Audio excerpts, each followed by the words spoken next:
Hello, everyone. So, you should probably tell by the title, it's going to be a paranormal episode. Hello, everyone. Turn that down. Yeah. So, I was bored the other day and trying to look up some paranormal stuff that I haven't talked about or I didn't know as much about as others, and I came across the Mothman.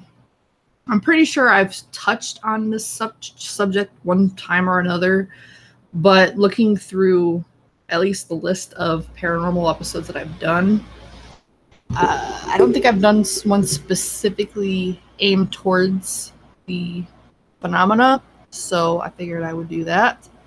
I do have notes, so if you see me looking over, that's what they are.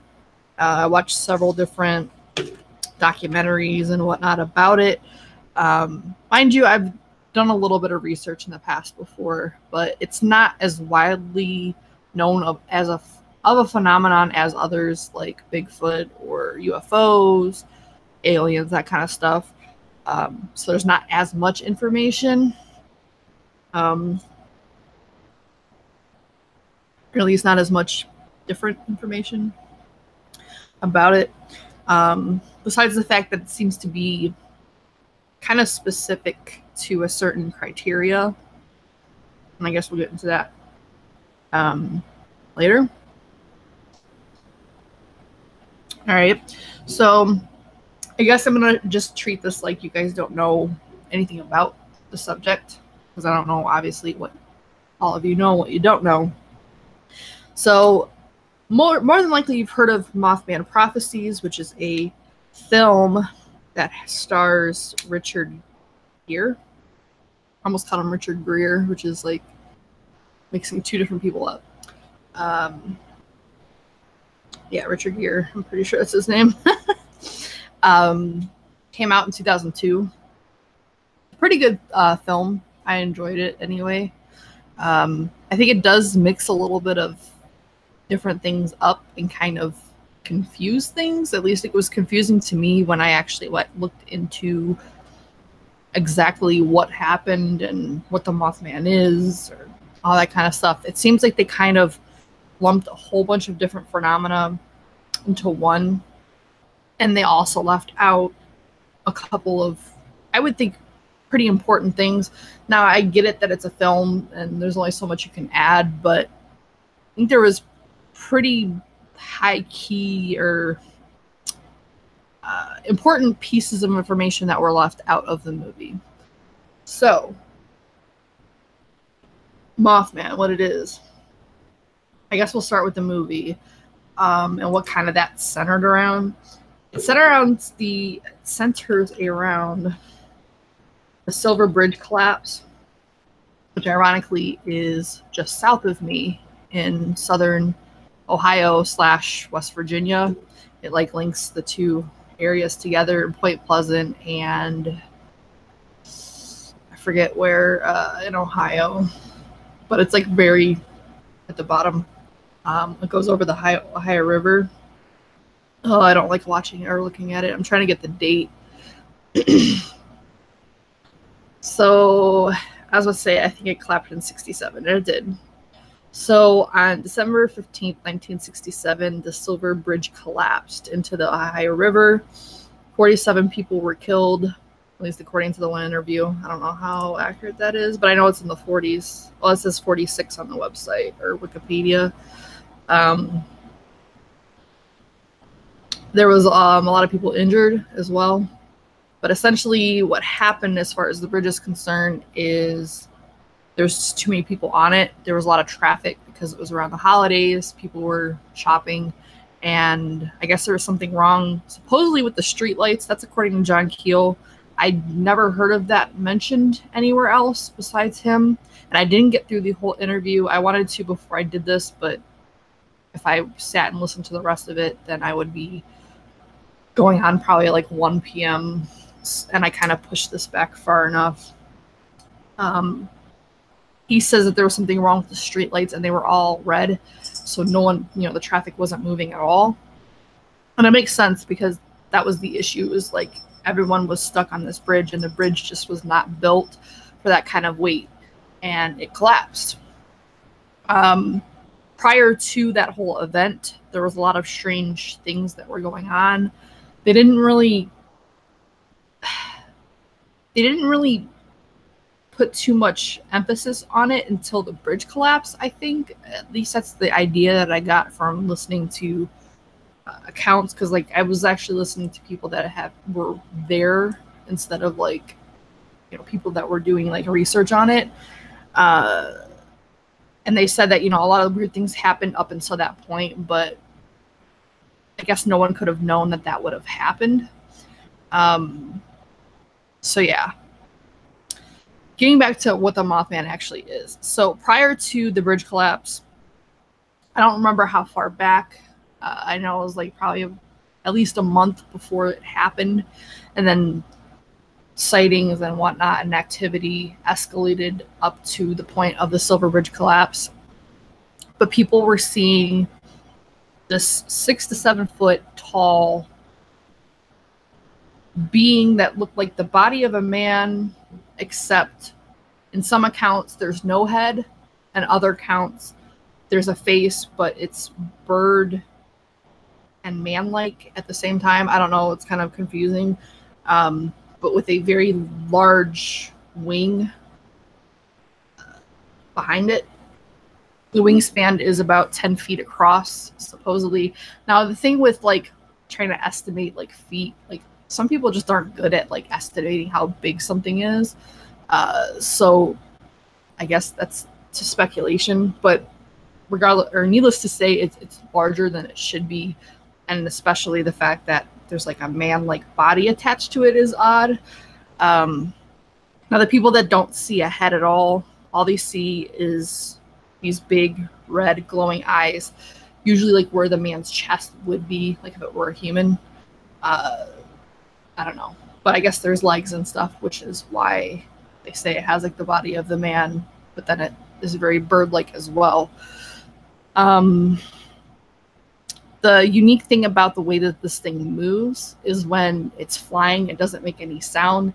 And I don't think I've heard anyone account seeing the wings flapping.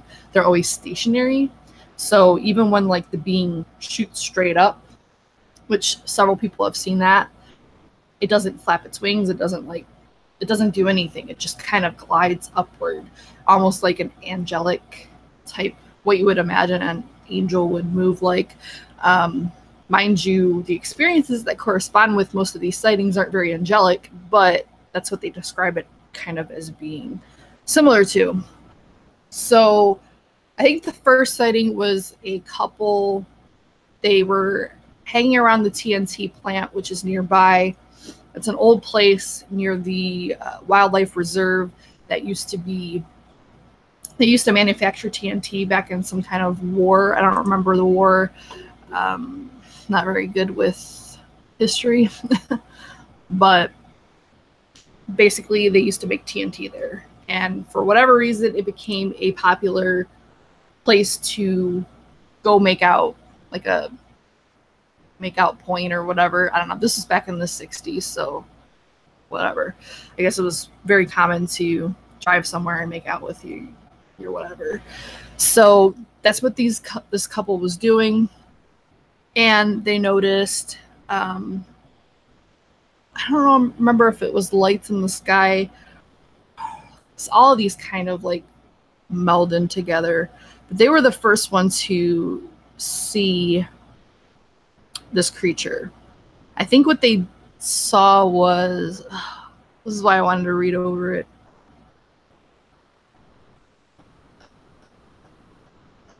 I'm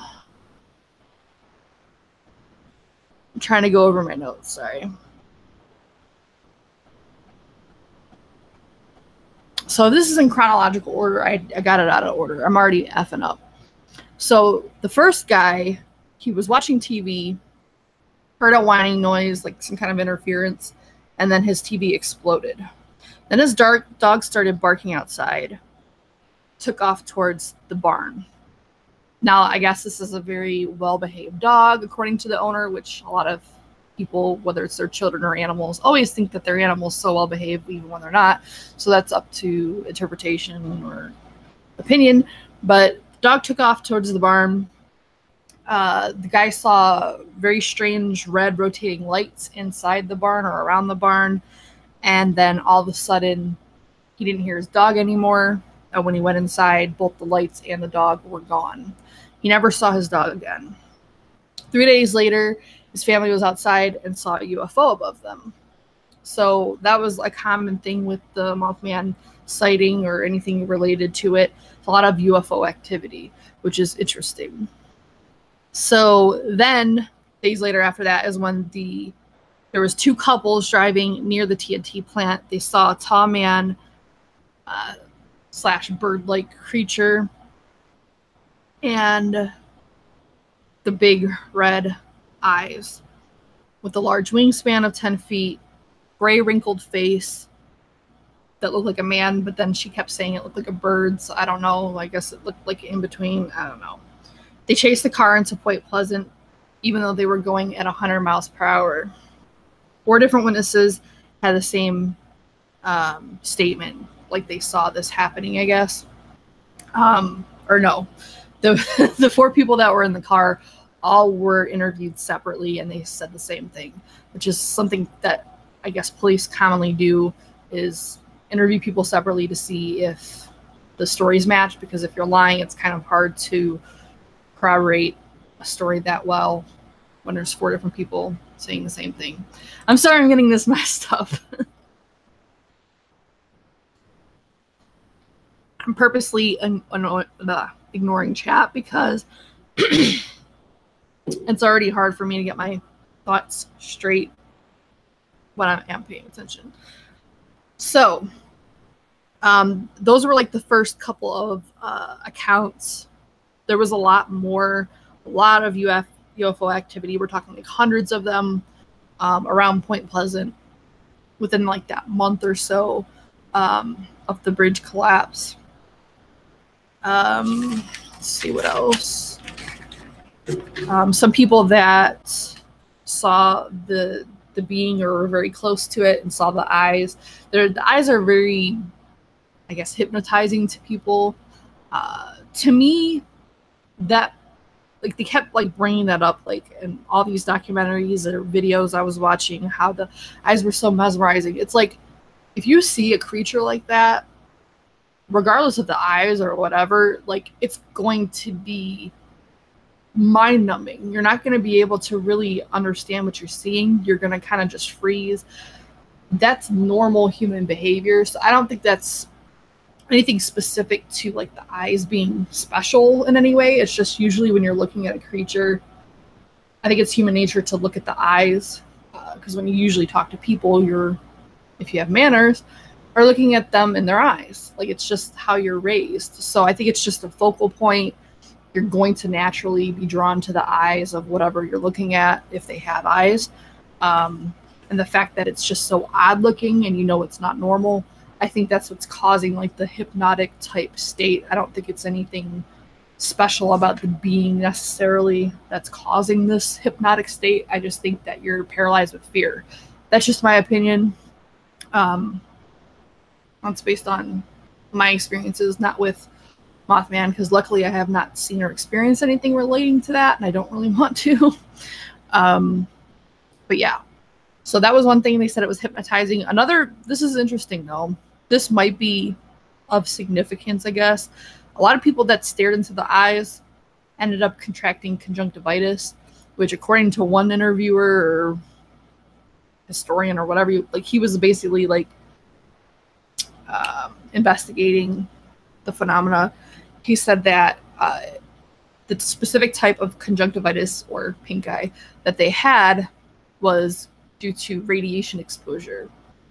So that's interesting because a lot of the times that this being was seen, it was around the TNT area, which was proven to have levels of radiation and parts of TNT material still floating within like the river. Pond 13 specifically was probably the worst. So yeah, that's interesting. as well as sunburn. A lot of people, or enough people, experience sunburn after seeing this creature. Mind you, this is in December. So December in southern Ohio or northern West Virginia, typically you're not getting sunburn. So it is odd. It is very odd, but you can't really overlook the fact that it is happening in something or around an area that is known to have high levels of radiation. So who knows if it's really the Mothman that's causing it or them just being in that area. I don't know. It'd be interesting to know, which I don't think it was mentioned anywhere, whether or not people hanging out in the area where the TNT location was that did not see Mothman, if they experienced any of the side effects, such as the conjunctivitis or the sunburn. That would be interesting to know if they had those things happen to them or if they didn't, because I think that would then prove that it's the Mothman that could be causing it and not just the area in general. Another sighting was when, I guess, a lady, she was going inside of her house and saw the Mothman being. She was so terrified that she ended up dropping her baby and then falling on top of it. Now, again, like the documentary or whatever, I was watching the video, it didn't mention that the baby was okay or like the baby lived. It just mentioned that if the baby had died, the lady didn't seem to be really thinking about it because she was so scared. But it didn't mention if the baby survived or not. But I guess it was just proving how terrified the woman was. The fact that she dropped her baby, landed on it, and was just so frozen in fear for minutes on end because she saw this thing. She finally got up, took the baby inside, and I guess the Mothman proceeded to then stalk her outside her like porch, like on her porch, like was looking in her windows and stuff. That's creepy, but very odd because in all the accounts that I've seen, especially the early ones, there's like the first 3 I've heard before, and it's in the movie as well, I think. Maybe not all of them, but I know at least 2 of them. The accounts were in the movie. So I've heard of those before. This lady dropping her baby, I never really heard of before, and it just seemed kind of odd. Like, why would the Mothman be looking in the windows and stuff? Like, I don't know. It just doesn't seem to fit the other accounts, but supposedly it happened. Another account was 5 pilots saw the Mothman when they were up in their planes. They were going 70 miles per hour, and the Mothman was able to keep up with them with the wings in the still position, like they weren't flapping, nothing. So very interesting flight pattern. I don't know if it's the right term or flight method. I don't know. Very interesting. It doesn't really make sense. Yeah, we're kind of going up to what led up to the bridge. We're not really at the bridge yet. These were accounts that happened before the bridge collapse. But I'll try to like get back to that. There was another question somewhere. Where is it? Isn't there a statue in West Virginia? Yeah, it's either I think it's in Point Pleasant. They have a memorial statue for him. I don't know why. I guess maybe because he brought business or interest to the town. I don't really know. A lot of people seem terrified about the being, and so I don't know. That part is weird as well. But I guess whatever. All right, so what else?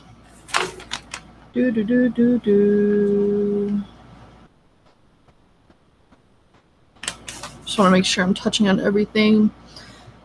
So I guess going back to the UFO thing, the interesting thing about the UFO and the Mothman is that they're both very concentrated around the TNT area as well as the Ohio River. So they both seem to frequent the same places, which is interesting because to me, it seems like, and I've mentioned this before, that there might be some kind of vortex, I guess, for lack of a better term, or like a thinning of dimension where like one is linking into the other. Because whenever there like is an area specifically that seems to have a lot of different activity, to me that means something. It's not just like it's not one thing or the other. It's like a bunch of different things. So it's like area specific.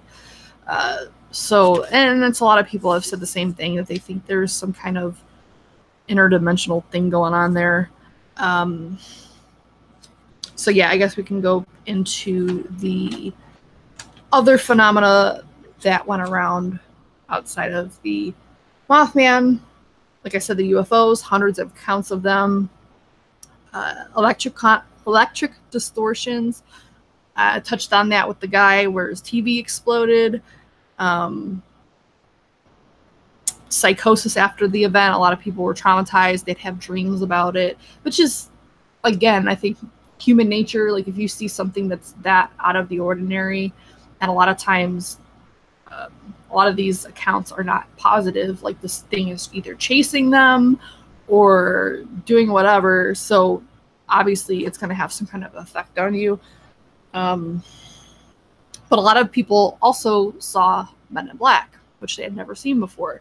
Because again, you're talking about 1967 in a kind of country-ish location, from what I could tell, like old town. Like people are dressed very casually, and then all of a sudden you see all these men walking around in completely black suits, fedoras, sunglasses, whether it's day or nighttime. It's a little odd. It's going to stand out. So there was a lot of accounts of Men in Black in the area as well. Basically not going after, but kind of harassing the people that were speaking out about these accounts, basically telling them to shut up, like don't talk about it.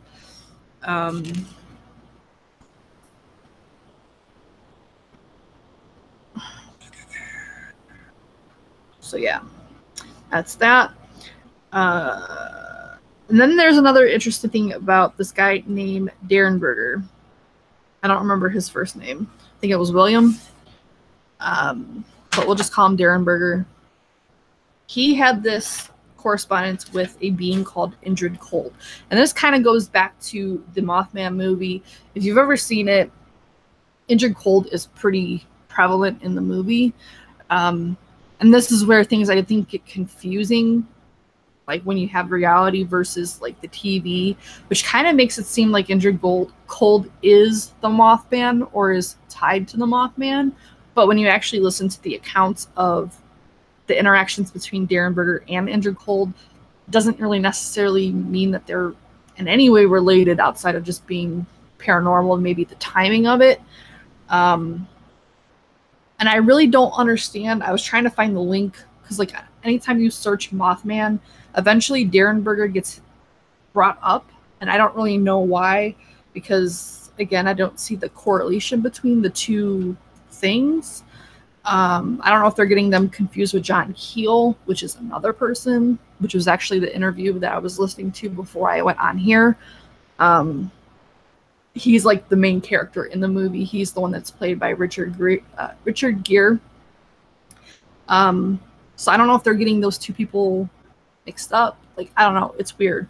But basically, this guy named Derenberger was driving on Route 77, which is pretty popular freeway or interstate. And I guess it's a stretch of road that he goes on all the time because I guess it's his way home from work. And he comes across a very large ship. I think at first it was like alongside of him, and then eventually it pulled out in front of him and kind of went lengthwise, basically blocking, because it was a 2-lane freeway, at least where he was at. So it was blocking both lanes.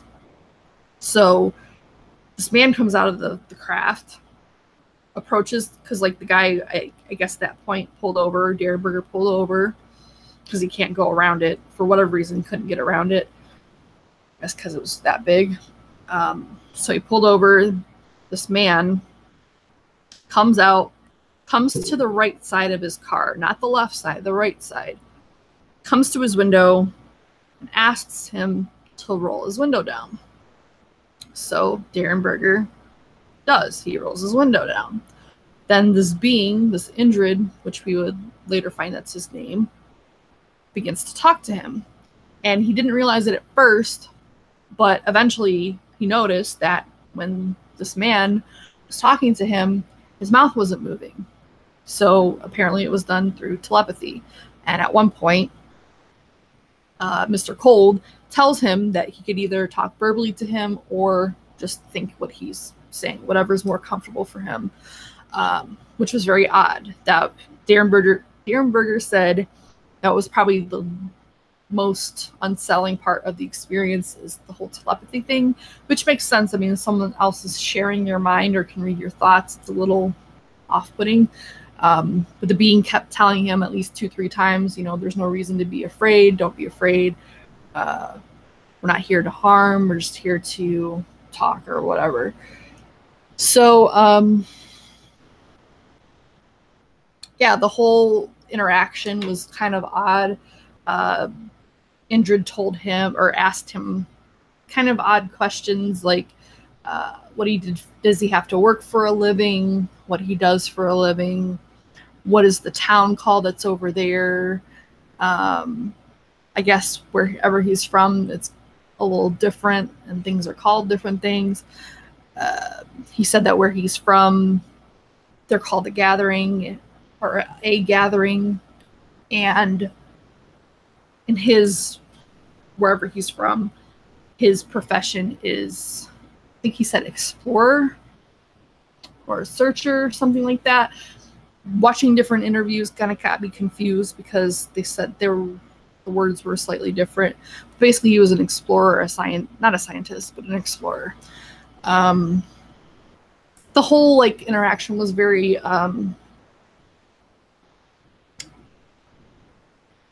wasn't negative at all. It was kind of just neutral. And the whole time the guy was smiling, smirking or whatever. So he's very friendly, very courteous. There was nothing off-putting really about him outside of the fact that he just came out of basically a UFO and was talking through his mind. But he said outside of that, the guy looked completely human. He was a little bit tan. He was dressed in some kind of suit. I don't think the suit was exactly the same as the Men in Black type attire, which was all black. It sounded a little bit different, but it was still a little bit more dressy than what he was used to seeing. I think he did have sunglasses as well and a hat. I'm not entirely sure, but he said he was, attractive looking, looked about 40 years old, 6 foot tall. So not really anything. He said you wouldn't really be able to tell anything different if he was just walking around amongst people.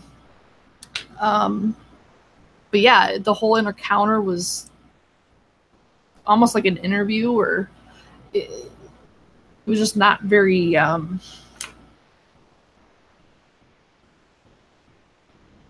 think of the word.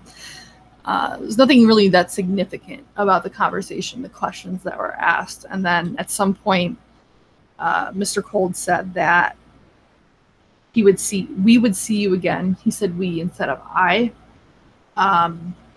And then walked back to his spaceship, got inside, and they took off. After that, he did experience a lot of migraines. He said the after effects of the encounter were a lot more unpleasant than the actual encounter itself, which also does seem to be pretty consistent amongst any of these people that have had encounters that were odd, whether it be Mothman or otherwise. The experiences afterwards were more unpleasant. But he had migraines after. He started getting harassing phone calls telling him to shut up, don't talk about your experience, whatever. So yeah, that was him. Again, I don't know how it ties to Mothman. I really don't.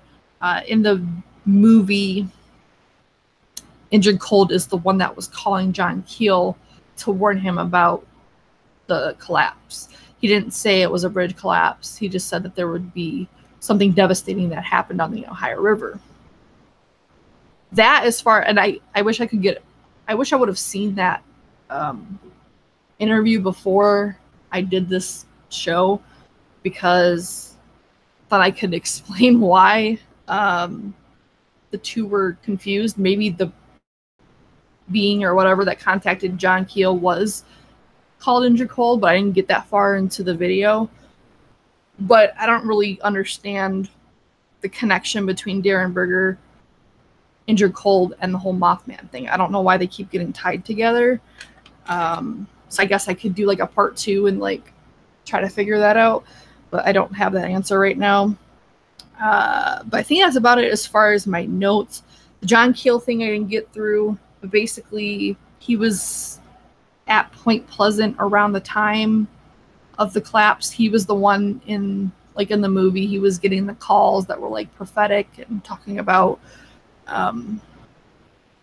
like there was going to be like this tragedy in the Ohio River, so I don't know if, because like the thing about movies is like you don't know how far they are off from like reality, because a lot of things are just played up to either make the movie more interesting or to make it more cohesive to where it makes sense. So I don't know, but in the movie, John Keel went to Point Pleasant to investigate something. I don't remember specifically what it was. Or I don't think he went there to investigate, but I think he ended up doing that. Like he was there for another reason and then ended up getting looped in with all this stuff. And I think he was a writer, and that's why he hung out, because it was interesting and he probably write about it. I don't know. I'd have to watch the movie again. It has been a minute since I've seen it. That was one thing I meant to do, was watch the movie, but that didn't happen either. It's a good movie if you want to see it. Again, I don't know how realistic it is, because it seems like some of the paranormal things don't really match what accounts of people that actually were there said. It also had nothing about UFOs that I remember at all. And UFOs were definitely a big part of the phenomena around the time of the Mothman sightings and all that. As well as the Men in Black. I don't think there was like any Men in Black accounts in the movie. Yeah. So it's a little confusing, not gonna lie. So the possible explanations as to what Mothman is. There's a lot of different speculations as to what it is. One of which is some people think it's because of the curse of Cornstalk. Now, this I tried to pay attention to, but honestly, it got to the point where it was just so drawn out, it was boring. I know that sounds really shitty, but I'm just not big on history, to be honest. I guess there was some kind of battle between the Native Americans and the people that were trying to move in and basically take their land. Something happened, pissed the Cornstalk guy off. He was like a general, or the equivalent of like a chief or general in the Native American side, and supposedly he put a curse on the land. This was in 1774, and a lot of people that have lived in the area have said that, you know, it's widely known that like if something bad happens, they're like, oh, it's the curse of Cornstalk. But I mean, every area is going to have bad stuff that happens to them, so I don't know how much I believe in that. One thing that is interesting is there is a being in the Native American culture called the Thunderbird, which does kind of have a lot of similarities between the Mothman, at least appearance-wise. So that is interesting. But I guess it's just speculation. And then if that's the case, it doesn't explain the Men in Black or the UFO connection there. So I don't know. Another explanation or whatever is that the Mothman is a mutated sandhill crane, because, as I said, the TNT area where a lot of the activity comes from or is around is toxic. It has a lot of toxic chemicals, and they have caused mutations in some of the wildlife that is there, such as the fish. And I don't know if they saw birds, but I know fish were specifically named to have known mutations. Like they're bigger. I think there was one with 2 heads. So it's definitely causing issues with the wildlife. But if it is just a mutated sandhill crane, it really doesn't explain why it would look like a man, number one. Number two, the way that it flies, it doesn't explain that, because there's no bird that I know of that can take off straight up in the air without flapping its wings. Like, that to me is more paranormal than something that could be explained away by a mutation. It also doesn't explain how it would be able to fly 100 miles per hour alongside of a car, or 70 miles an hour in the air alongside of a plane, again, without flapping its wings. Like, I don't even know if there's any birds known that can fly that kind of speed just in general, let alone without flapping wings or anything like that. It also, I don't know if the radiation side effect goes more along with the mutation, or if it doesn't. I don't know how mutations really, I don't know a whole lot about mutations. Like, if you have a mutated animal and that animal is around other people, I don't know how affected the people around it would be to that animal, to where it, like, is it going to cause conjunctivitis or sunburns or radiation poisoning? Like, I don't know how strong that mutation would have to be to cause that kind of effect, or if it's possible to cause that kind of effect. I don't know. I don't even know how you would find that out. Another explanation is a pterosaur, which I guess is, I would imagine, similar to a pterodactyl, which is a dinosaur. There's a lot of accounts, or I won't say a lot, but there were several accounts that made it seem very similar to a pterosaur, just by the way that it sounded and the way that it looked. And the explanation of that is that it's supposedly an extinct animal, but it's not. There's been a couple of accounts of what are thought to be extinct animals actually being sighted.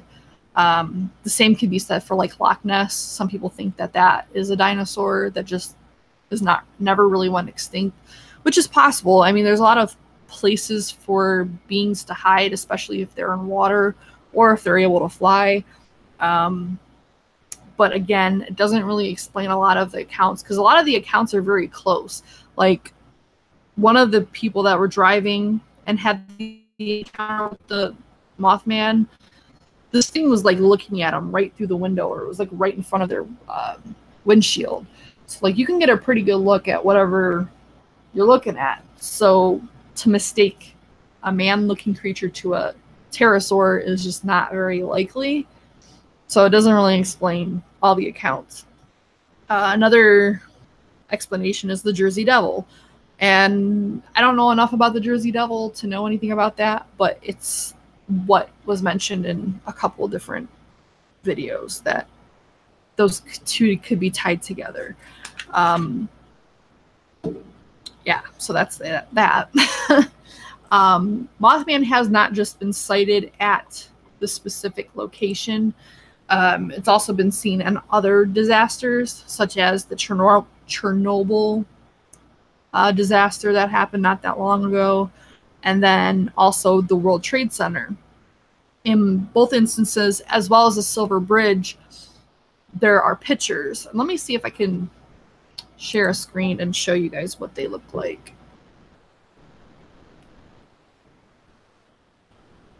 I don't know if this is going to get my shit taken down. I don't know how that works. But I don't really care.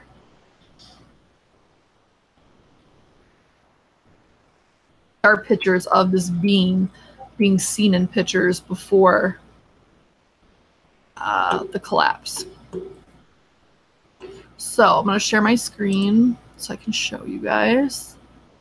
Hopefully. How do I do it? Okay, screen share. We'll just do entire screen. I don't got nothing to hide. All right, so if you can see right here, mind you, it's a pretty shitty picture. Like, how we would even know that that's anything significant to be able to blow it up is one thing, but that is the picture that a lot of people see, or they bring up as far as, like, this Mothman thing. I think these are just pictures of the bridge after it collapsed, which is so messed up. Ugh, I have nightmares about that crap. I really do. About bridges collapsing in the water. I don't know what that is about, but anyway. Mothman, Chernobyl. I think it's here. It's hard to, because like there's, as you can see, there's so many things that are like photoshopped and stuff. It's hard to tell which ones are which, but I'm pretty sure this is the one. Oh no, this is the September 11th one. So this thing was seen right around the time of, actually it looks like the day of, you know, 9/11. I mean, that looks like a pretty big bird. Like, some people just say it's a regular bird, and I guess it could be, because that's the thing about distance and how it affects the size and how big something looks. If you don't really know how close that bird is, it could be a normal sized bird or something really big. I mean, if you look at it zoomed in, it does look a bit odd as far as the shape is concerned. But I don't know. But that was seen, like I said, either right after or before. I'm not really sure. I don't know why the Chernobyl's not coming up. Maybe the Chernobyl one doesn't have pictures, because I think that might have been just sightings of it. But several different people said it. This is one account of what it would look like. See the glowing red eyes inside where the chest would be. Large wingspan.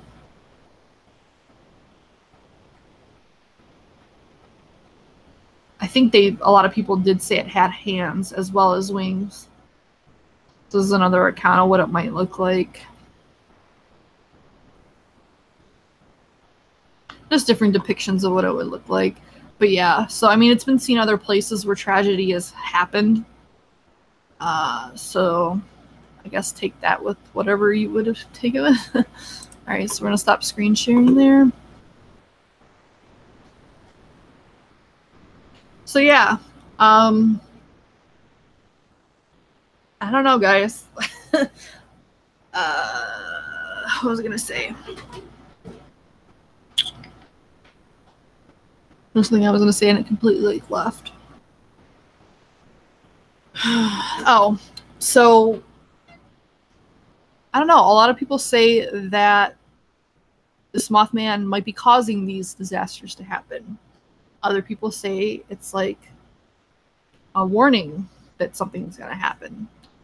I don't know. Like a precursor, I guess, to something happening. It's hard to say. I think if anything, it's just like a side effect or a precursor. I don't know that it's necessarily meant to warn anybody or anything. I think it might just be a natural thing that happens when something terrible is going to happen. Because it's speculated that a big burst of emotion, whether it's positive, usually it's negative, like a mass killing of some sort, can leave or cause like a ripple in time, like where it actually is so emotional that it distorts or damages or whatever the time space that it is around. So maybe it's just that happens. I don't know. I think it's very interesting. The reason why it's particularly interesting to me is that unlike other entities, this being seems to be specific to areas where something terrible happened. Whereas like UFOs, while they do have certain spots that are very active, like they can be seen anywhere. Usually they are around water for whatever reason. Like a lot of times they're around water, but they can be seen anywhere. Aliens, the same thing, can really be seen anywhere. Ghosts can be seen anywhere. Like a lot of these entities, while they might be popular one place to another, they're still still can be experienced anywhere.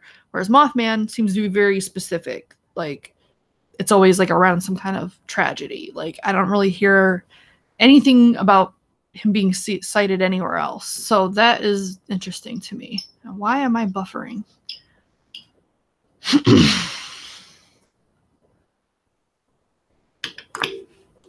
Is that just my internet or is that everyone's internet? I'm going to refresh, make sure I'm still alive.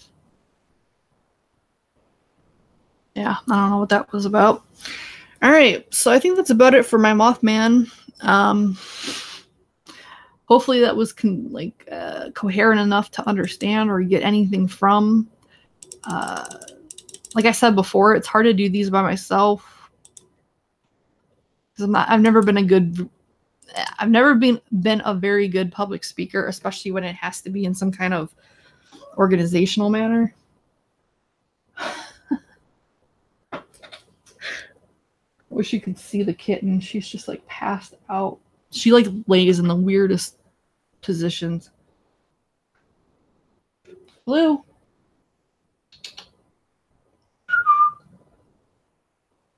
Yeah, she's passed out. I'm about to stare at her a minute to make sure she's breathing because she's like knocked out cold. Because she's a weird one. Like when I call or whistle for her, she'll actually come running like a dog. And the fact that she hasn't even moved, like she's out. No, you're not the only one lagging. I had to refresh my thingy. All right, so I think that's about it though, as far as Mothman is concerned. Like I said, I might do a part 2 if it's of interest to anyone. Trying to correlate the tie between Darren Berger, Andrew Colt, and the whole Mothman thing. Like, why are they always talked like tangentially, like hand in hand? As well as more information about John Keel. I want to get through the rest of that interview. I'm pretty sure I've heard that interview before because it's with Art Bell, and I've listened to most of his interviews and whatnot because I happen to like Art Bell quite a bit. I don't know. Art Bell's a weird one for me. I don't agree with all his views, but as an interviewer, I like him more than other people I've heard interview, if that makes any sense. But anyway, I do want to get through the rest of that interview and see like how accurate that Mothman prophecy movie is to actually what happened and how much of it was either exaggerated or confused and kind of lumped in together with everything else.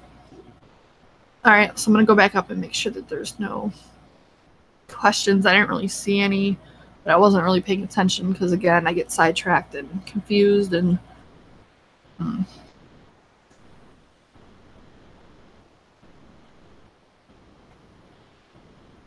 guess one thing I could talk about is I ended up getting, and I got this, I think, last Friday. It's like a week and almost a half ago. But I haven't really been on any live shows outside of Mix and Vixens to really talk about it. I did get the Drop Dead and the Solo Drop, which I've been wanting for a while. But I wanted to get them together because I'm cheap and I don't want to pay separate shipping. I ended up getting it through, I think, Element Vape. And it was free shipping because it was over $50, so that was even better. So I basically just paid the price of the RDAs themselves, nothing extra. So that was cool. So I can talk about that. These are the setups I have. If you follow me on Instagram, I already posted it. But these are like how I matched them or paired them with other devices. I specifically got the gunmetal on the Drop Dead because, number one, I don't have anything in gunmetal, I don't think. If I do it, I have maybe one.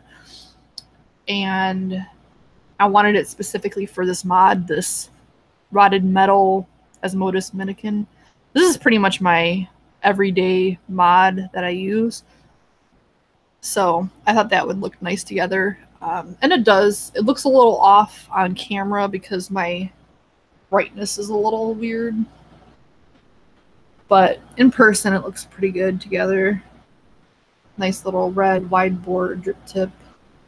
And then I paired the Drop Solo because it is a little bit smaller, more compact. I put it on the Vapor Flask Stout. So it's their Vapor Flask, but it's like a beefier version. It has a, what is this, a 26? Shit. 26,650, yeah. It's the only mod I have that uses a 26,650. Yeah, I thought they look nice together because they're compact, I guess. But yeah, so far I like them both. Drop Solo, I changed the coil on because it was a little spitty with the beefier coil in it, but could just be the way that I vape because I vape a little weird. I can't really describe it, but I've noticed it myself and been told by other people that I vape weird. Like the actual act of me vaping is a weird way. I don't really know. I just vape the way I vape. But yeah, the Drop Solo looks really, really sharp. Like sharp as in like classy, nice looking, not sharp as in like jagged. And again, my lighting and crap is not great. Because I have the glare or the screen of my monitor turned up so you can actually see, because otherwise then it's really dark. But anyway, you'll just have to take my word on it. It's really nice. It's very nicely made, very sturdy. Like you could squeeze on this cap and nothing's happening. It's a very solid piece and it fits in really well. I know that Daniel's review said that his the lip on one of his jetted out a little bit. Either he has better vision than me or mine just doesn't do that. So I don't know if they corrected that or if his was just a one-off. But mine definitely doesn't do that. I don't know if you can see it. Like it's completely flush with the rest of the cap or whatever. Like everything is just very streamlined and I don't know, it just looks really nice. I really like the design, the way it looks. And it vapes well as well. I just like the smaller diameter. Like I had a really like, I think I used like a 4 millimeter or 4.5. It's like the biggest bit that they have in the Coil Master kit. So I mean the thing was pretty wide, a little bit too wide, and it wasn't wicking very well either. So I just went ahead and swapped it out. So yeah, it was a 4. So 4 millimeter, pretty big. I can't even get this stupid thing out. I was going to show you what it looks like, but I don't even know that it would matter anyway. That's what the 4 millimeter looks like. So it's pretty beefy compared to the 3. 3 is standard, what I usually use. Where did it go? What the hell did I do with it? I just had it last night. This is what happens when you don't put crap away.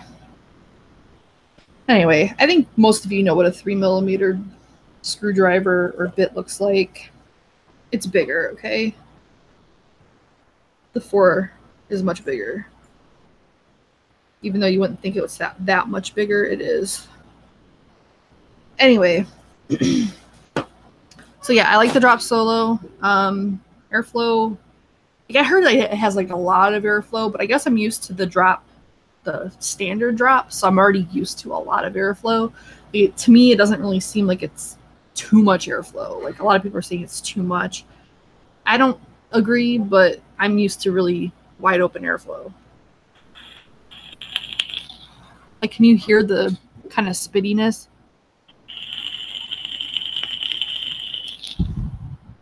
I could be a wicking issue. I'm not entirely sure. But yeah, I think I would prefer it with a longer drip tip. I might try that and see how that works. Because that was one thing I noticed. Jay Hayes did his review on it. He seemed to like it okay. But one of his issues was the drip tip and how short it is. And it is pretty short. You can see, like, it's just this little, that's it. I like the way it looks, but it is pretty short, which is probably intentional because it is a compact RDA. If you put something that's massive on it, it's probably going to look odd. I don't know. I didn't design it, so I couldn't tell you for sure. I'm trying to find a freaking drip tip I can shove in there or on there or whatever. Oh, I can use this recurve one. It's a little bit taller. Kind of a similar design though, but just a little bit bigger.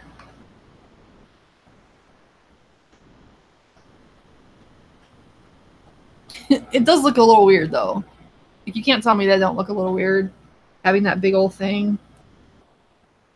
Like, that looks aesthetically better.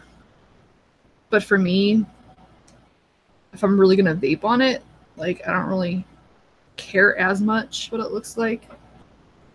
But it does look a little weird.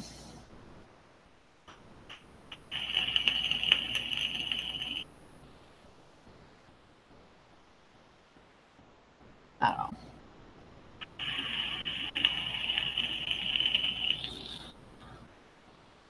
I like it though, and it comes with a lot of stuff. A lot of stuff. It also has like a completely other top cap to it.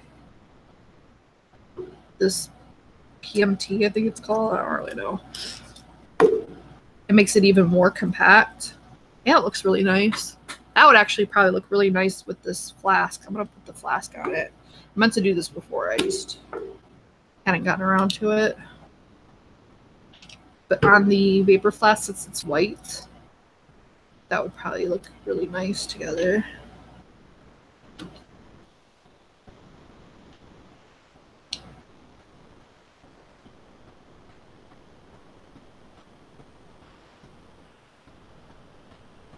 Yeah, it looks pretty nice. The only thing is, like, the drip tip, you'd have to change it to this other one, which is kind of weird. It reminds me of Star Wars. I don't know why. Maybe because it's all white, like a stormtrooper. I don't know why.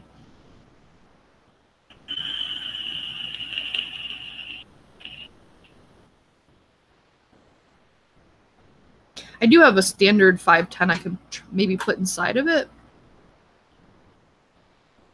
Guess you could do that. It looks a little weird, but I mean, it does fit in there though. So I guess you can do something with your 510s, because a lot of people don't use 510s anymore. I know I don't. So it gives you something to do with it. I'm going to try a different one in there though. I have these ones. These are pretty nice. Use one of these bad boys in there. This pink one. No, that one don't fit very well. Okay, these are a little too loose. Let me put the O-ring on it though. Maybe it needs that.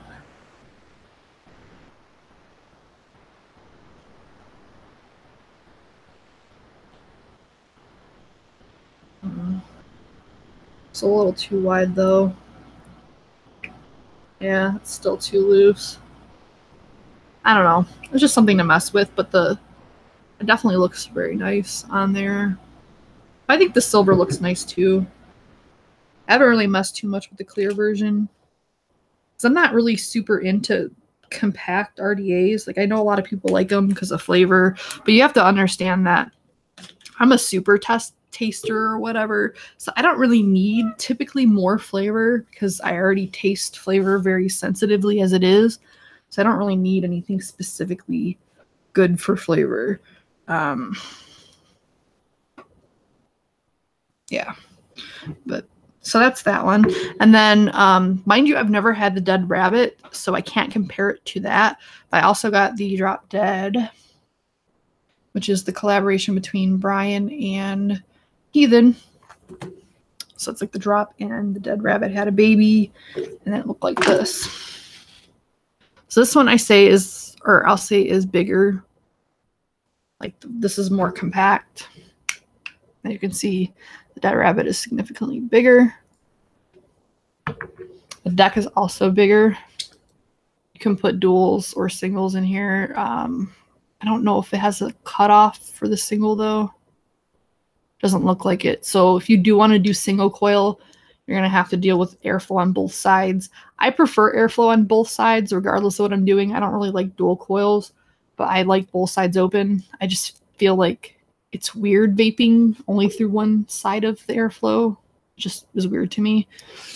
So the deck looks like, and there's a Momo in the corner.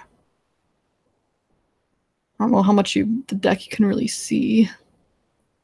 And it's a little blurry, but that's what it looks like. Pretty big deck.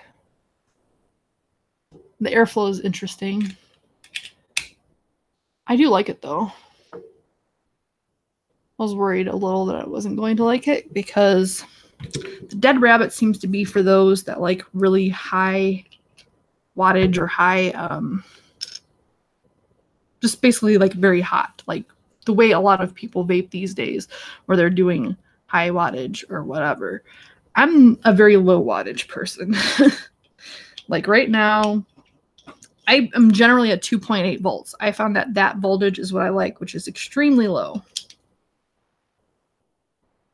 Like people laugh at me, kind of low. But that's just what I like. Like, I don't know. I don't know what to tell you.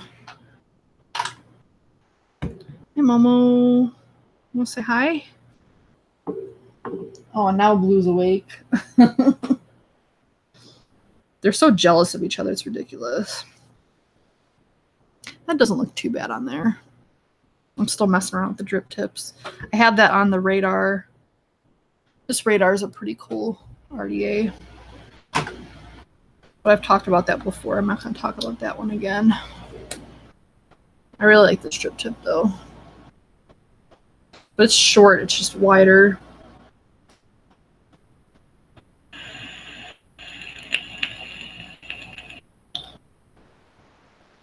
Anyway, so the Drop Dead I do like. I like it more than I thought I was going to. The airflow comes from the top, which I'm not really used to anymore. Like, I don't even remember the last type of RDA I've had with top airflow. It's usually like right in the middle or underneath. So that's interesting. Good thing about that is like there's so much space here, like you're probably not going to get any spit back. I don't, but again, I don't vape high wattage or anything. So more than likely I'm not going to have that.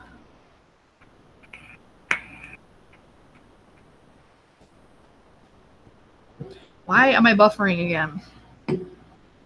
Momo, you want to say hi? Want to say hi to the buffers? Momo. Momo. Come on. Come here. Oh my god. Ugh.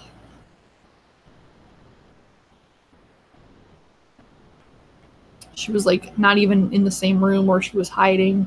And then she hears me talking on camera and she's like, here I am.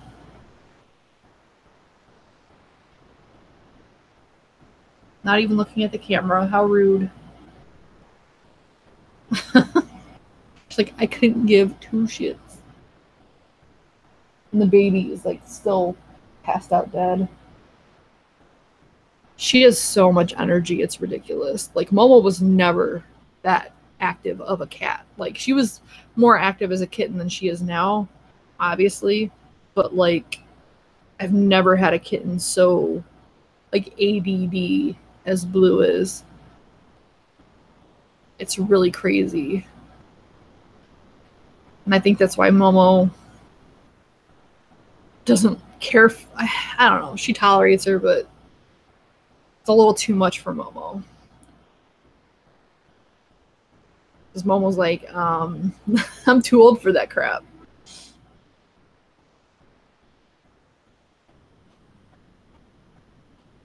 I'm sorry if you can hear the air kicking on, but it's pretty hot.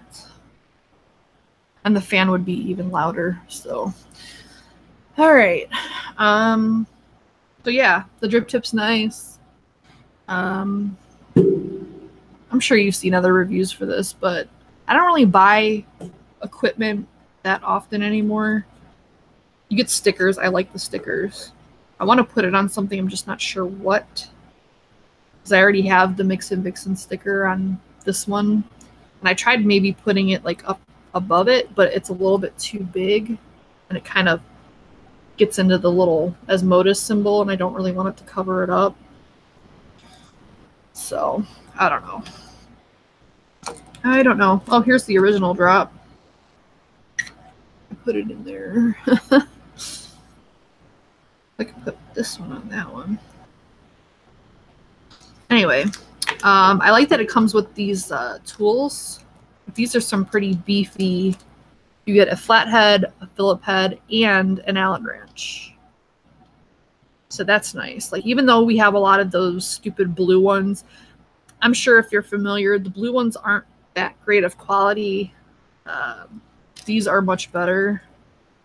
So I do appreciate that. And they usually only come with either a Phillips or a flathead. They rarely come with both. So these are a little bit more beefier and a little bit bigger, which I appreciate. The drop came with a T one, a T screw. I don't know what the hell they're called. It looks like a T. I like those as well. I'll show you that in a minute. And then you get a whole bunch of parts in here. I guess you get another drip tip, which I didn't even really... Is that another drip tip? Does it come with two? Because that was like taking stuff apart. I want to say this... Did it come with two drip tips?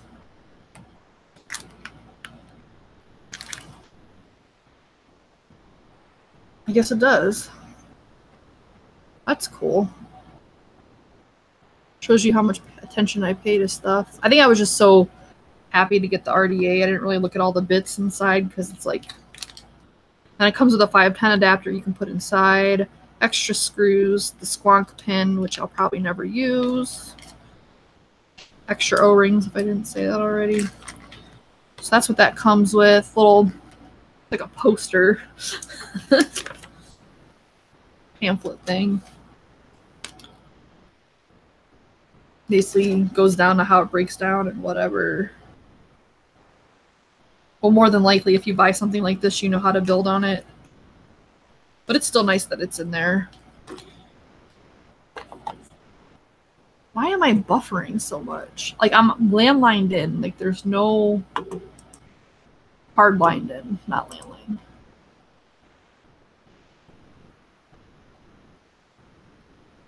Is it still buffering for you guys? All right, so if I have a question, if I have a drop and a dead rabbit, should I get the drop dead? I can't answer that because I don't have the dead rabbit. I have the drop. It's definitely different than the drop. But since I don't have a dead rabbit, I can't say. You'd have to ask somebody else that has both those devices. I never got around to getting the dead rabbit. Mainly because there were so many other RDAs that are around, and again, it seems like something for people that vape really high wattage, and I could be wrong about that. I don't know.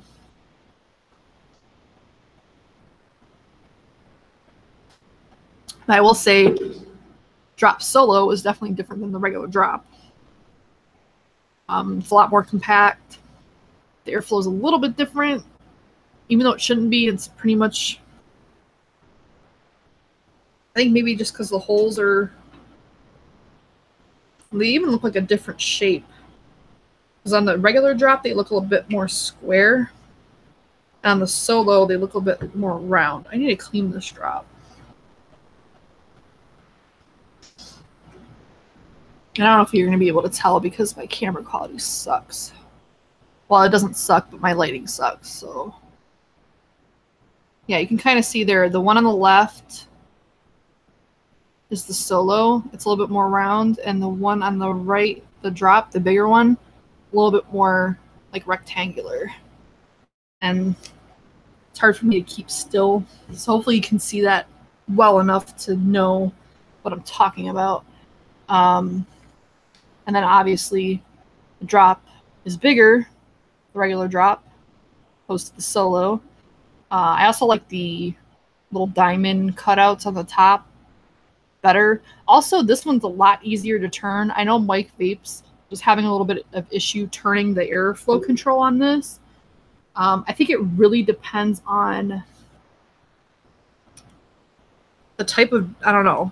It seems to be a lot of inconsistency in like the tolerance of the O-rings, because I've had this drop, the regular one, for a long time, and it's still extremely hard to turn the airflow control. I have to do what Mike did in the video and take the two parts apart and then get it to where I want and just put it in there instead of turning it, because it's just, the tolerance is so tight, I cannot turn it. But on the solo drop solo, whatever, I don't have that issue. It's a lot easier to turn left and right. So I think it just depends on the O-rings, or I don't really know, but seems to be inconsistencies there. Hi, Joel. I like it, but I think the drop is still better RDA than the drop dead. I don't know yet. I like the drop dead, I like the solo, and that's about as much as I can say, because I haven't used either of them long enough to know. And a lot of times it has to do with your build. I know that in general, I don't like more compact RDAs. Like, people love the Wasp and the Hadley, and yeah, they're nice, but I don't like a warm vape. So for me, it's not ideal. Because, like, regardless of what type of build and wattage that you have, and like something so small, it's kind of hard for it not to get hot, because there's just not a lot of room for air to circulate.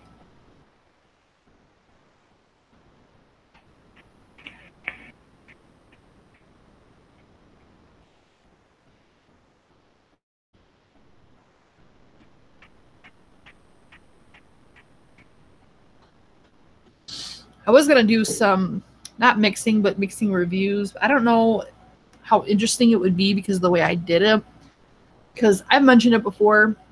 Whenever I take someone else's recipe and like mark it to be mixed, I almost always butcher the hell out of it to suit my taste, because my tastes are different than most people's.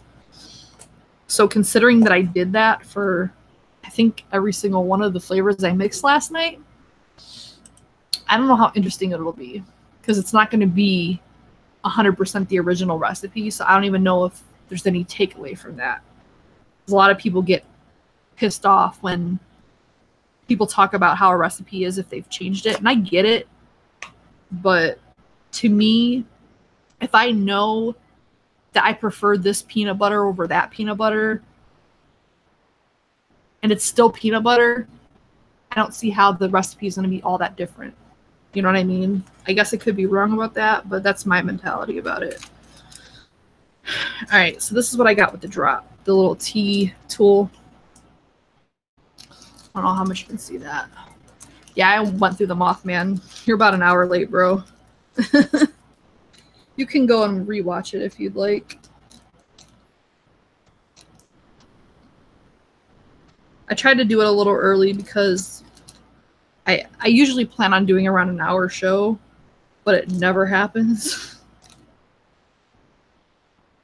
This is the T tool. It's pretty standard if you've ever seen a tool like this, but it's cool because it's got two different, I don't know why it has two different flatheads. Because generally the ones I like has like the hex tool, a flathead, and a Phillips. So I don't really get the two different sizes of flathead, but whatever. And then you get a separate hex tool, which I imagine is for the squonk pin to take it out. And then what Mike says is the old man drip tip. I don't know why he calls this the old man drip tip. Because, like, back in the day, like, this was huge. Like, this is an old man drip tip. Where is it? Like, a standard 510 to me is like an old man drip tip, because that's what you had for like the longest time, or these, like, I guess maybe because they look similar. I don't know. I don't know. But I've heard him say that several times, that he calls it the old man drip tip, and I don't get it. Hi, Blue. Did you have a good nap? You want to say hi to people? She looks all groggy. Like, her eyes are just like, eh.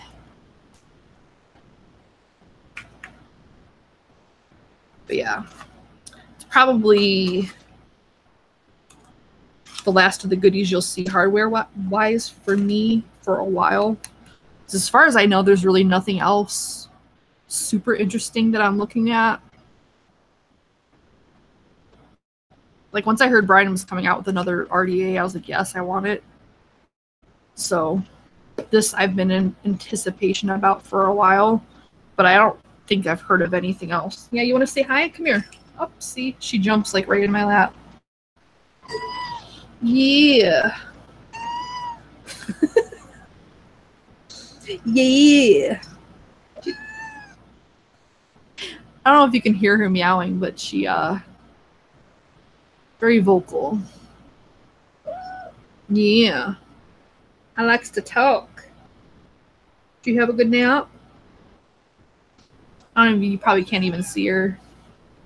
Here's the baby. Look how big she's getting. I don't know if you guys can tell how big she's getting. I can tell because I'm obviously with her every day. She's getting so big. So big. She's only like 5 months old. You can see, you can tell how sleepy she is. Sleepy, sleepy. But yeah, she's not a cuddler like Momo. Like, she won't let me like cuddle her like a teddy bear like Momo does. But she's definitely a lap kitty. Because I work from home half the week, at least for now. So I'll be working in this right here because I just moved my keyboard and put my laptop here and work here. And she's always jumping in my lap. So she's definitely a lap kitty. She just doesn't like to be cuddled, which is typical for cats. Most cats don't let you do that. But she's very friendly, and she comes when I call her. And she's very vocal. She's very hyper, though. Right now is a very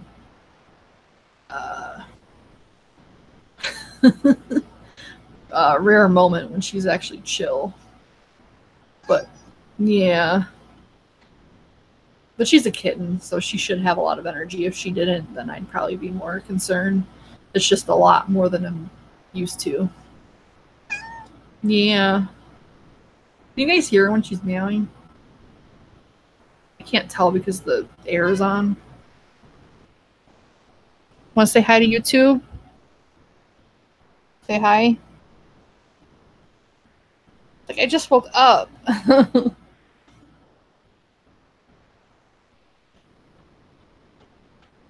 He's a sleepy one. Hmm.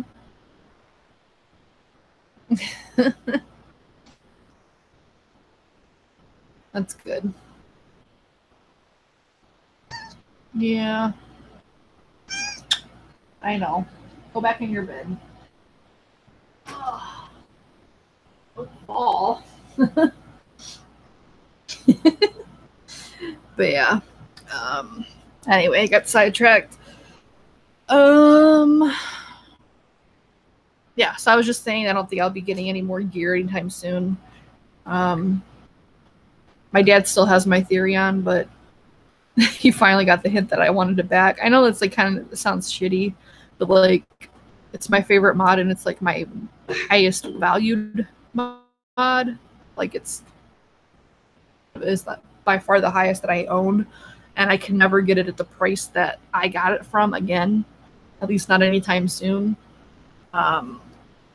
So yeah, I was just kind of like salty about it because I don't know, he goes through mods a lot, and I don't know if it's just because, I think it's mostly because he buys cheaper ones and they just don't last as long, but he's gone through quite a few mods, and it just makes me very nervous because that Therion, even like now, that same 75 watt Therion still retails at like $130, $140, which to some people is nothing. To me, that's a lot. That's my high end. I know it's not technically high end, but that's my high end. Like, I don't got money to be throwing like that.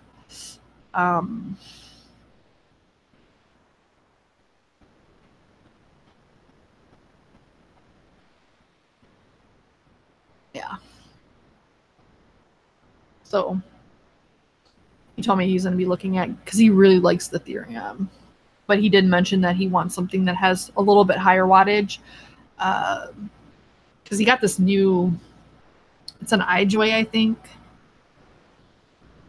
It's one of those tanks that has the circular coil. It's like a disc. I think it's like a mesh disc, if I recall correctly. But I wish he would have asked me before he bought it, because those tend not to get very good reviews. But so far he likes it. Hopefully it continues to work for him. But he got one of those tanks, and I guess the specs on it, you need to turn up the wattage a bit. So he would like to push it a little higher than it goes, because I think he uses it at 75 watts, which is the max on that mod. So I just wiped my thing and it made it worse. Oh, here's a towel here. So yeah, he might be looking into getting something that has a little bit more power to it. Which I told him, like, they have a Therion 167 or whatever it is now, but he doesn't want to pay $140.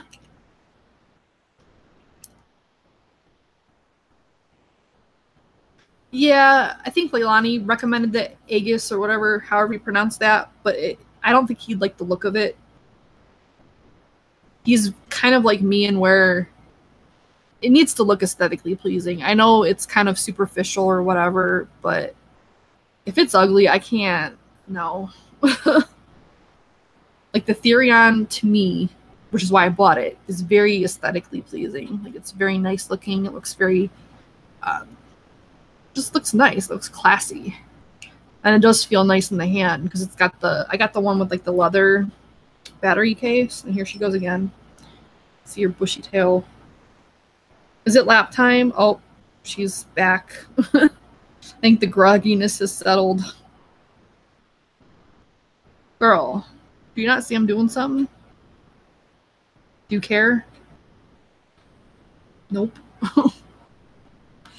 The legend. I can't. I guess I can. I don't know. When whatever the one I looked at, the shape of it was odd, because he likes the way that the Therion fits in the hand. Yep.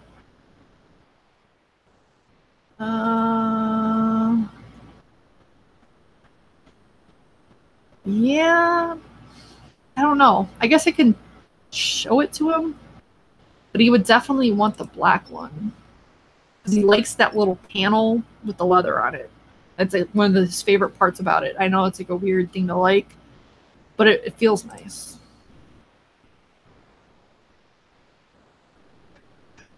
Yeah. I think he pretty much at this point has his heart set on the Therion, to be honest. And it's not like he doesn't have the money to buy it. It's just he's cheap.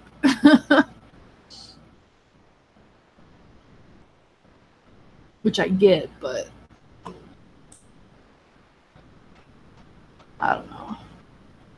I'll show it to him, see what he says, but probably thinks or hopes that I forgot or something about my Therion. I don't know. At this point, it's like he's used it so much that it's like you might as well keep it. But it just figures out of all the mods that I have, he picks my most expensive one and then doesn't want to give it back. It's just my luck. Yeah, see, these look tacky. I don't know. I don't think he'll like it. I'll show it to him. I don't think he'll like it. Like, that little seam in the middle. Like, it looks like you literally just took a wallet and slapped it in the middle of, like, the battery case or whatever. That it's not even a battery case. It's like the grippy part of it. I don't know. It looks tacky. It looks like a knockoff version of the Therion. Like a poorly made one. And I don't like the switch either. That little fire button. I don't think he'll like that either.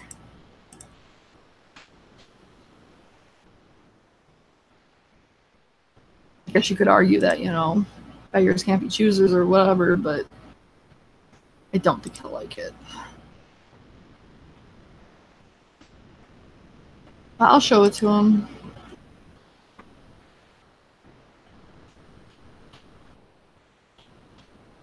Does anybody have experience with how it works? Like, does it work well?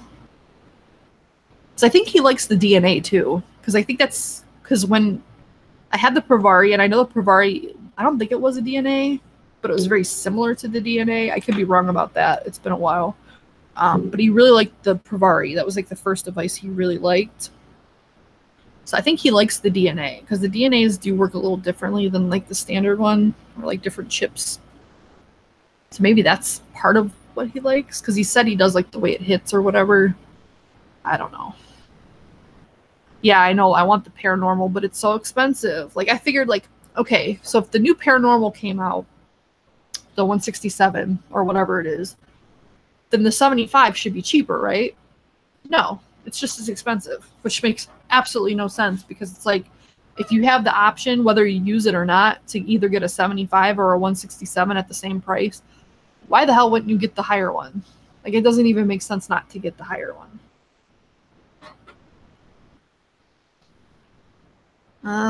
Small Aunt Sharon, whatever. Sharon is Karen.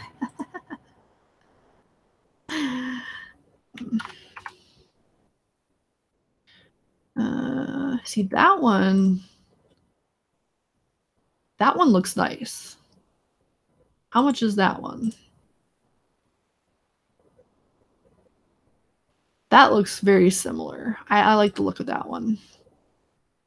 Take me to it. $75? That actually might work.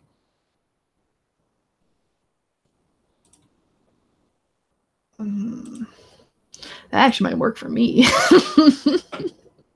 That's very nice. I'm going to show him that one. And it's 218 as far as wattage, so plenty of wattage for him.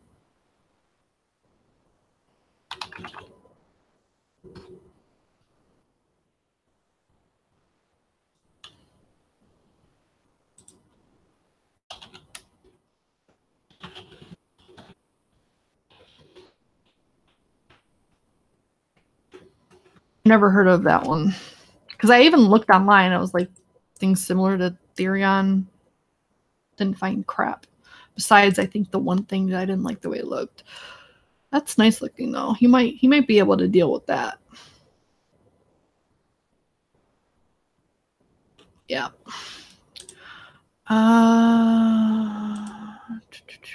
They are hard to find in stock.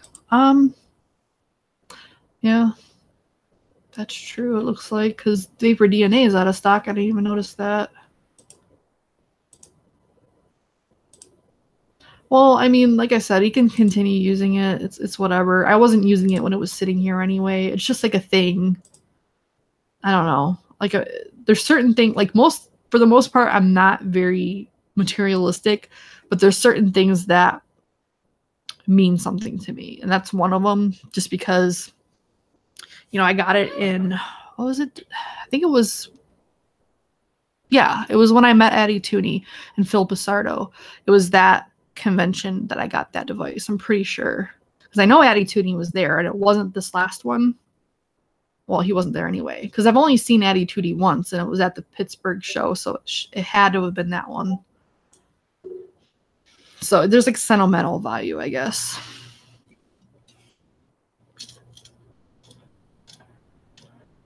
Plus, it's expensive.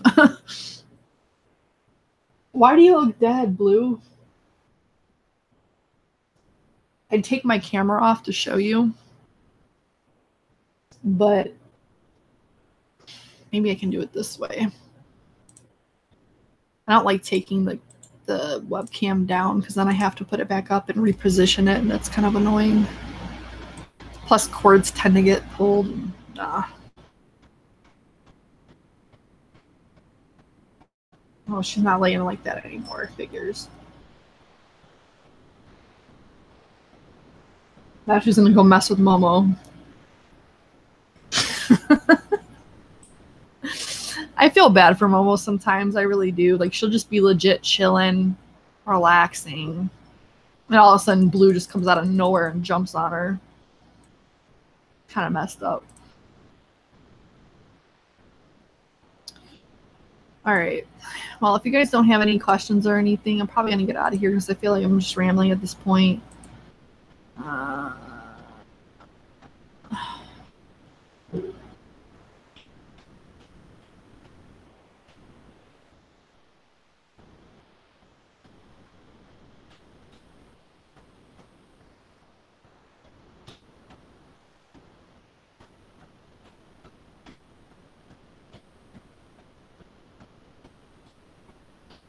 Sorry, I was typing no Leilani.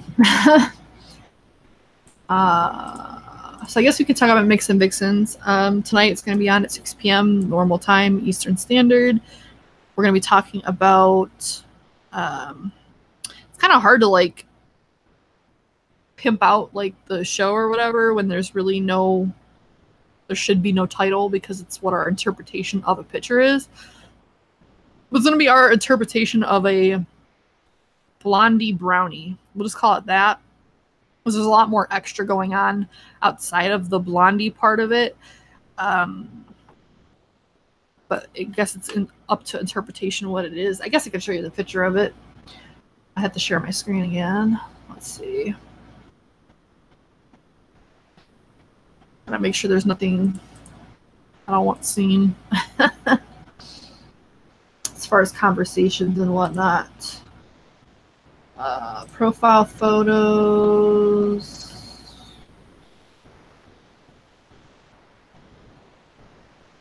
I guess we could open link. Yeah, that works. Alright. I'm going to share the screen again. Just ignore the text on it because there shouldn't be text on it. So we're going to be doing this thing right here. Whatever we interpret this as. A lot going on here. You got some nuts in there, the brownie itself, some type of glaze, dollop of whatever this is. So yeah, there's a lot of crap going on there. So that's what we're going to be doing today. Mind you, I don't know that I've ever actually had a blondie brownie before. If I have, maybe I've had it once. I typically like chocolate. Like if I'm going to have a dessert or a bakery, I want it to be chocolate typically. I'm not big in like the blondie version or maple. Not big on maple. So yeah. That's what we're going to be going over 6 p.m. tonight. He was in Detroit too. We had breakfast with him. I thought he was, but because I know he wasn't here last time. Maybe that's what I'm confusing with. So I actually might have been in Detroit that I got it because I thought it was in Detroit that I got it. I'm pretty sure it was Detroit. So it was Detroit 2017. Yeah, something like that. I don't know. Addie Tooney was there. It was at a convention. He was with me when I got it. That's all I remember. I've had it for a while. And I got it significantly cheaper than retail. Almost half price, which is like unheard of. So that's why I grabbed it.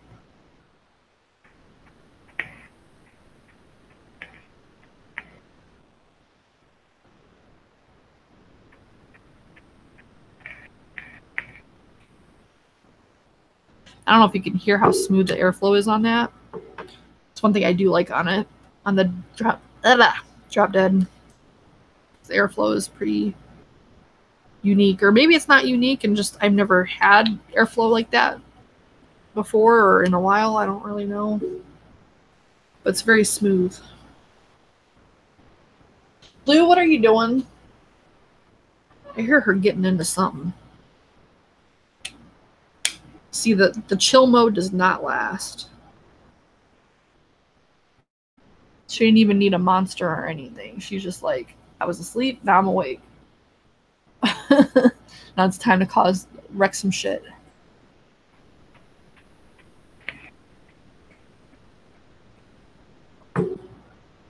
Blue,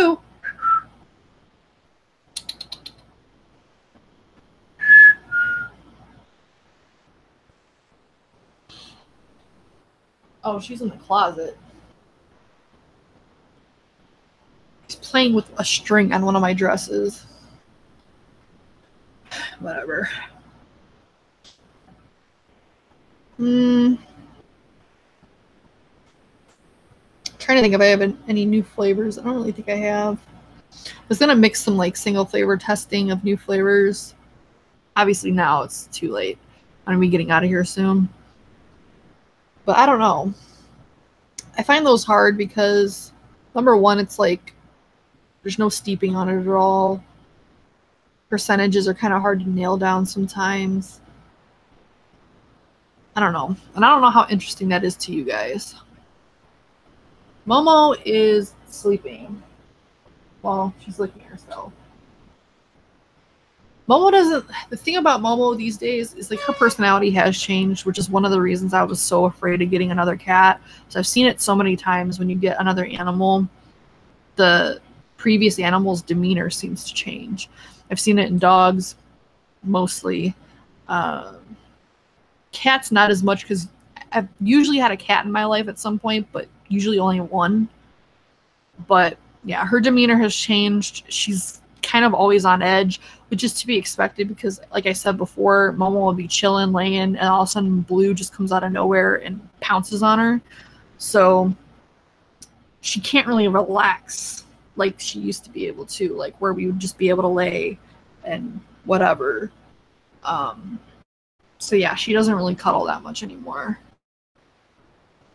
No, she wasn't. You a lie. Momo. Are you stretching at me longingly? Or are you looking at yourself? Exactly. Well, that's the thing. Like, before I got the kitten, she would run around. Like, she would tear around this whole upstairs area. Just chasing whatever. I don't know what the hell she was chasing, but she would just tear, like, out of nowhere. And then once the kitten came, that was done. Now she just... It's like the kitten absorbed all of her energy. And, like, some people were suggesting that maybe the kitten takes all of her energy because they play. I haven't really seen that. Like, they play sometimes, but it's very, like, low energy. Like, they're not chasing each other. They're just kind of, like... Usually Blue is laying on the ground, and then Momo will, like, peck at her, and they'll, like, bat each other's paws, and that's about it. I don't know.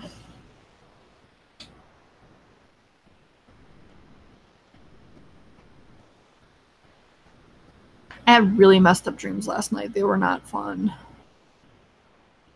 I haven't been sleeping very well for the last, say, week and a half. And when I say not sleeping well, I mean worse than usual, because I never really sleep well. But lately, for whatever reason, it's been worse than usual. I think it's because my stomach's been acting up for a while, and I don't know what the deal with that is either. Not really sure. Yeah, with Momo, I don't know. Like, I think for a while she was depressed or sad, and it did upset me because, like, obviously I don't want that. But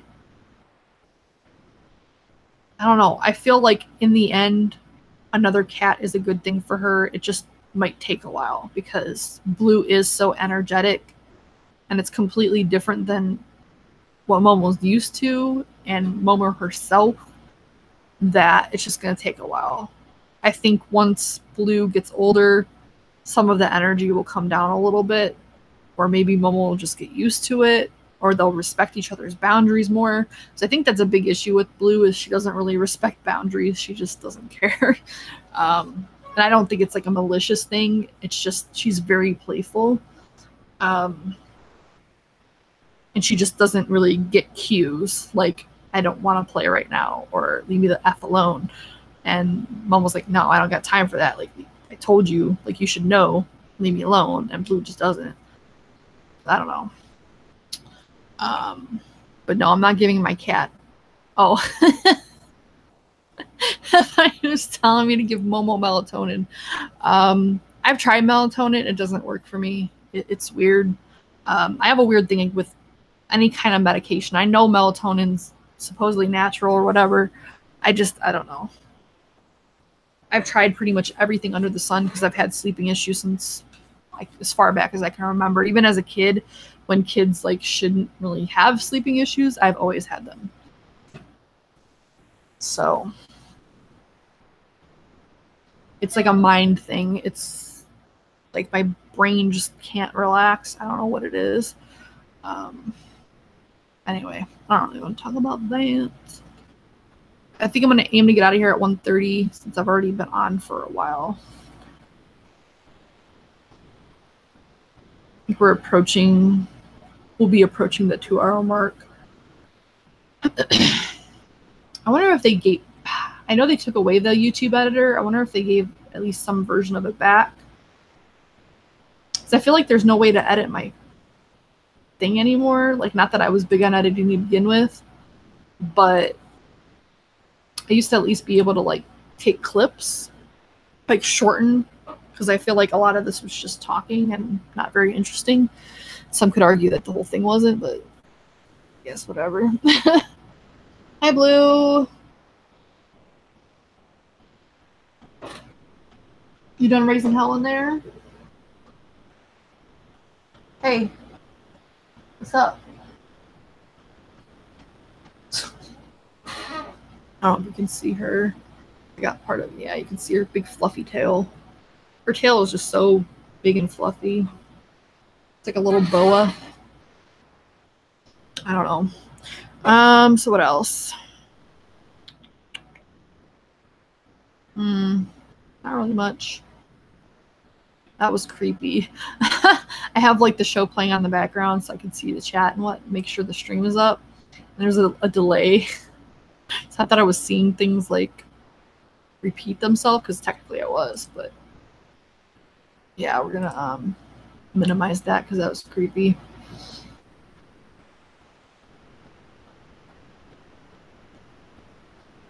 Yeah, one thing about Blue is she's not the brightest one. I don't know if it's just because she's a kitten, but I feel like even when Momo was younger, because Momo's a pretty smart cat. Blue, kind of ditzy, which I'm fine with because she's very friendly, whereas Momo is very selective. There's definitely different personalities there.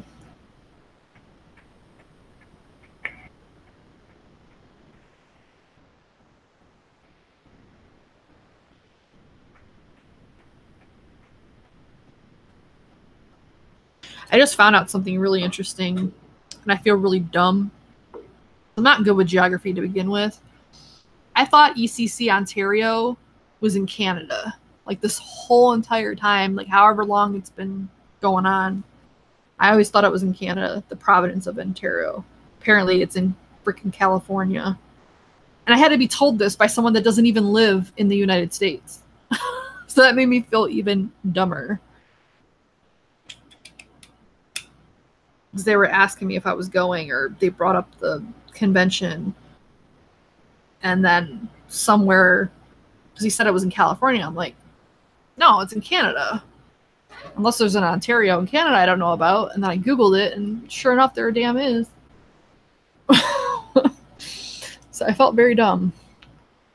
Because I literally never heard of Ontario, California before.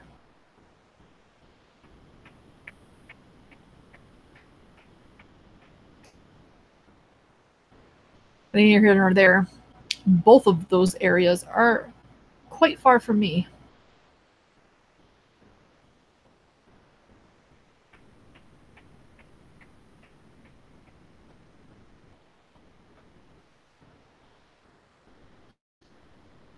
I don't know.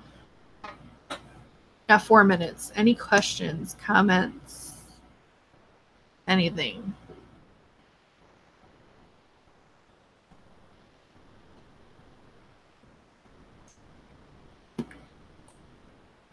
Oh, I did order from a new vendor.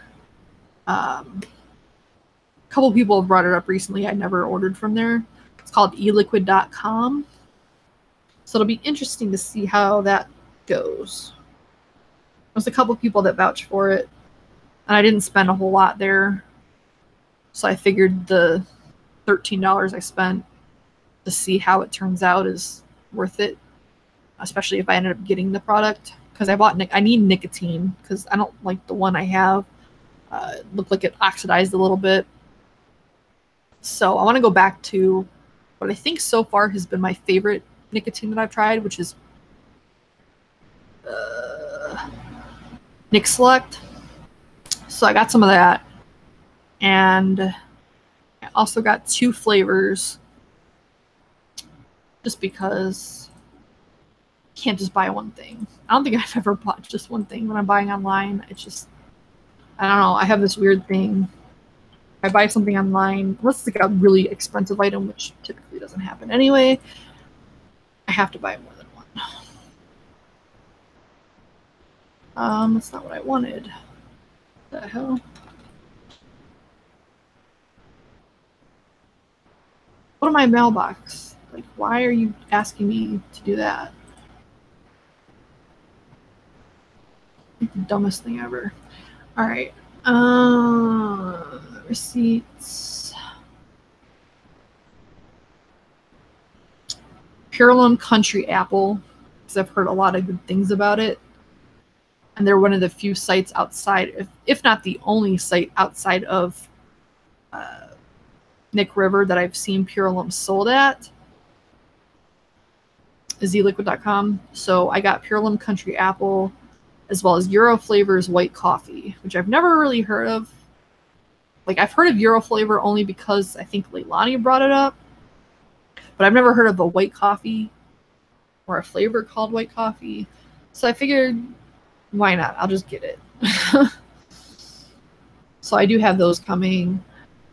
But outside of that, I'm trying not to buy flavors unless I absolutely have to. Because I just have so many that I haven't even mixed yet. You're thinking about Vegas in November? No. I don't fly. Like, anywhere I need to fly is going to be a no. And yeah, technically I know I could drive, but it would take entirely too long. And quite frankly, I don't trust my car. Even though it probably could make it, it's at the point, it's at that age where it's like, nah. I was invited, that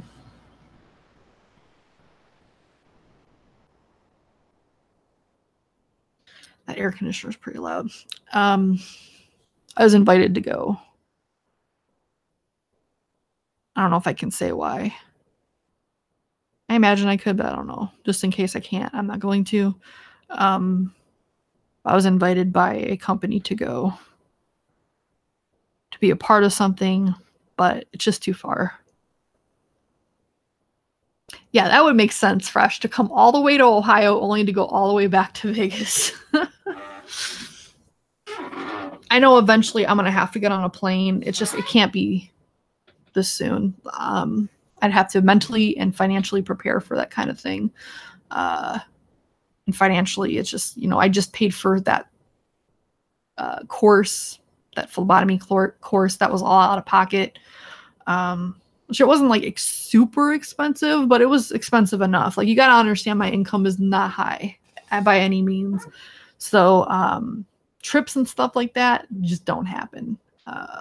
So yeah, it'd be something I'd have to prepare for, outside of the fact that particular department I work for, we not lost, but 2 people from our team were moved.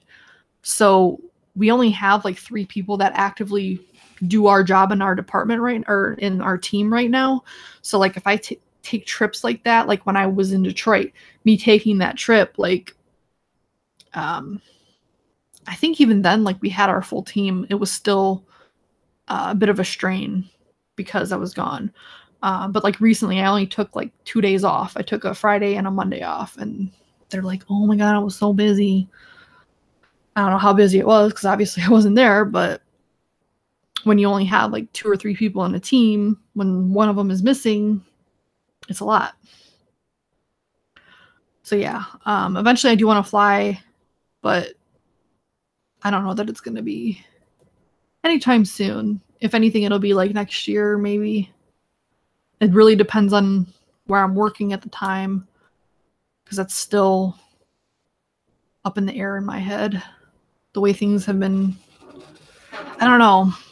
I wish my job had more transparency as to the direction that they're going, because all I keep hearing about is like, not rumors, but like, depending on like who I talk to in management, it's like completely different stories that I'm hearing.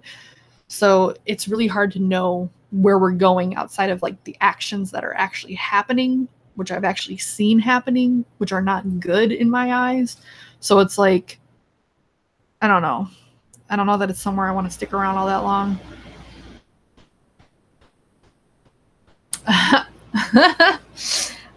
But yeah, I'm going to get out of here. I've been on here long enough. So yeah, check out Mix and Vixens at 6 p.m. Eastern Standard Time tonight. If you want to check out that brownie that we're going to be doing, I've already seen a couple of the recipes that the other ladies have done, and they look really interesting.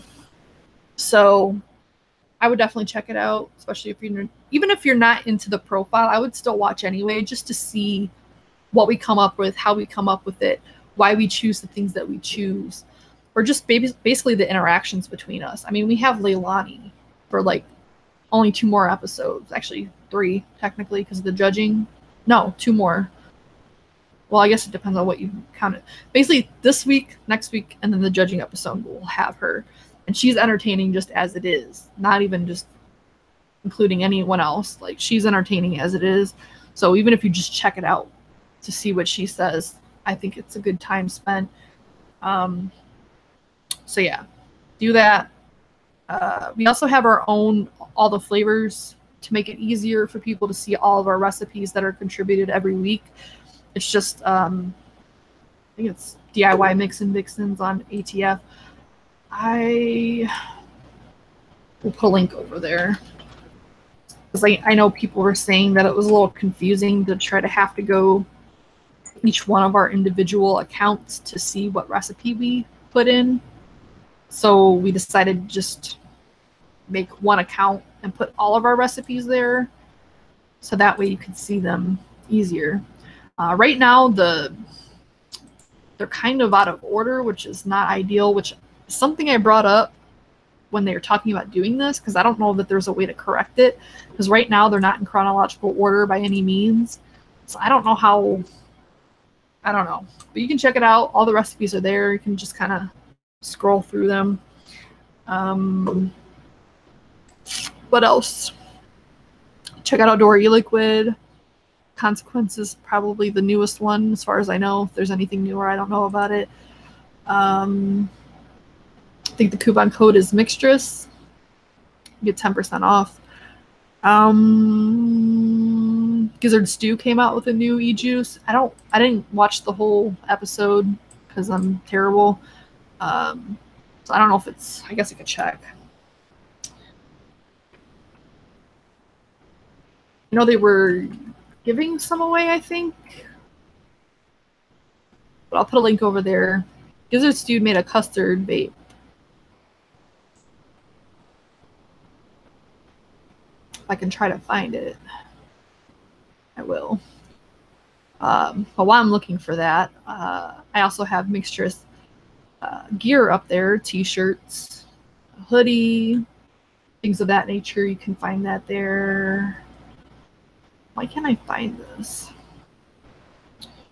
The New Swag Originals. Maybe that. I don't know if it would be there. It's called a Gizzard Brew Cuz Tard.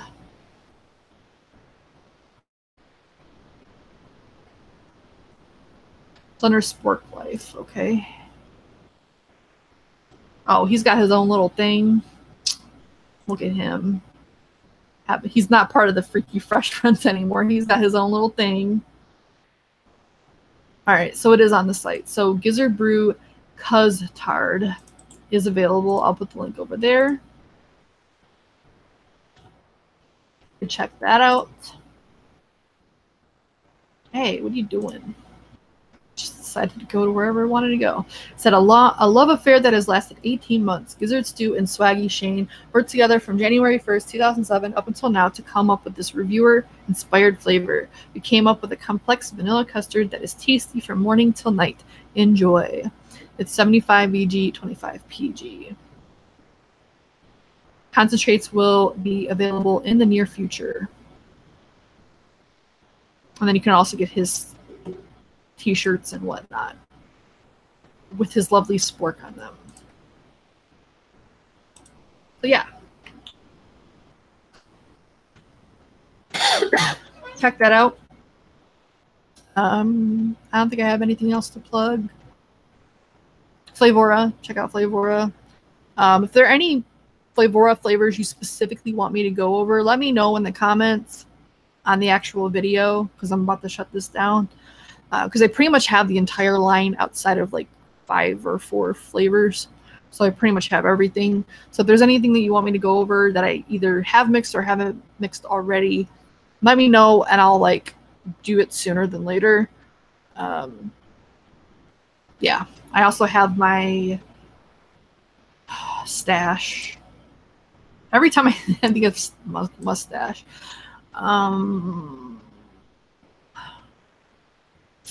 Link to public stash. So if you see any flavors in here, same deal. If you want me to mix them, or if I've already mixed them, then I will let you know what I think of them. But yeah, I'm gonna get out of here. Bye.